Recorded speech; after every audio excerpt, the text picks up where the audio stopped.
ପରୋପକାରୀ ଗପଟିର ନାଁ। ଦିନେ ସୁକାନ୍ତ ତାଙ୍କ କ୍ଷେତରେ ଫଳିଥିବା କଖାରୁ ସବୁ ବଳଦ ଗାଡ଼ିରେ ଲଦି ସହରକୁ ବିକ୍ରି କରିବାକୁ ଗଲେ। ବିକ୍ରି କରି ଘରକୁ ଫେରୁଥାନ୍ତି, ଦେଖିଲେ ରାସ୍ତାରେ ବଡ଼ ପଥରଟାଏ ପଡ଼ିଛି। ନ ଘୁଞ୍ଚାଇ ଗାଡ଼ି ଯିବ ନାହିଁ। ଏକାଟିଆ ନିଜେ ମଧ୍ୟ ପଥରକୁ ଉଠାଇ ପାରିବେ ନାହିଁ।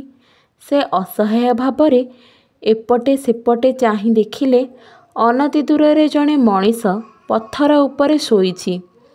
ସେ ଯାଇ ତାକୁ ଉଠାଇଲେ ଓ ଉଠାଇବାର କାରଣ କହିଲେ। ଦୁହେଁ ଧରାଧରି କରି ପଥରଟିକୁ ଘୁଞ୍ଚାଇ ଦେଲେ।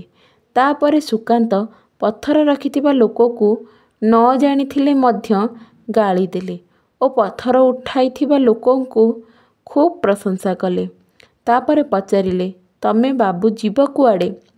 ସେ କହିଲା, ମୁଁ ରାମପୁର ଯିବି। ସୁକାନ୍ତ କହିଲେ, ଆଚ୍ଛା, ଗାଡ଼ିରେ ବସିପଡ଼। ମୁଁ ରାମପୁର ଆଗକୁ ଯିବି। ତୁମ ଗାଁ ପଡ଼ିଲେ ମୁଁ ତମକୁ ଓହ୍ଲାଇ ଦେଇଯିବି। ଗାଡ଼ିରେ ରାମପୁର ପହଞ୍ଚିବା ମାତ୍ରେ ଲୋକଟି ଗାଡ଼ିରୁ ଓହ୍ଲାଇ କହିଲା, ମଝି ରାସ୍ତାରେ ମୁଁ ହିଁ ପଥର ରଖିଥିଲି।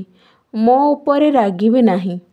ସୁକାନ୍ତ ଆଶ୍ଚର୍ଯ୍ୟ ହୋଇ କହିଲେ, ପଥର ତୁମେ ରଖିଥିଲ? ମୁଁ କିପରି ଜାଣନ୍ତି? ନ ଜାଣି କେତେ ଗାଳି ଦେଲି। ଲୋକଟି ଅଳ୍ପ ହସି କହିଲା, ସହରରୁ ଫେରୁଥିଲି, ବଡ଼ କ୍ଳାନ୍ତ ଲାଗିଲା। ଆଉ ଚାଲିବାକୁ ଇଚ୍ଛା ନ ହେବାରୁ ଏପରି କରିଥିଲି।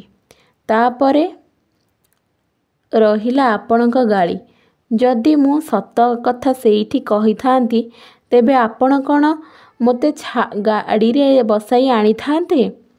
ତା କଥା ଶୁଣି ସୁକାନ୍ତ ଖୁବ୍ ହସିଲେ।